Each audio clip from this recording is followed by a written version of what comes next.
Утврдена програмата за одбележување на културни и историски настани во Битола. Според програмата во текот на идниот месец ќе бидат одбележани 5 март, денот на смртта на првиот филмски снимател на Балканот Милтон Манаки. 11 март, денот кога се навршуваат 70 години од депортирањето на битолските евреи, а на 25 март ќе биде одбележана годишнината кога во 1881 година во Битола беше отворено читалиштето Просвештение.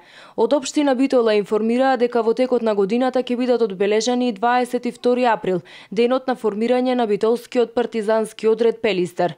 28 април, денот кога во 2001 година во тетовското село Вејце загина 8 припадници на македонските безбедносни сили. Потоа 3 мај кога во 1942 година загинаа хероите Елпида Караманди, Таки Даскало, Димче Хаджипоповски, Томаки Димитровски, Мара Јосифова, Јоска Јордановски и Оцка Михајловски. 10 мај, денот кога во 1989 година битолскиот алпинист Димитар Илиевски Мурато го освои највисокиот врв на светот Монт Еверест, а на 20 мај ќе биде одбележан денот кога во 1836 година во Битола беше формирана противпожарната служба.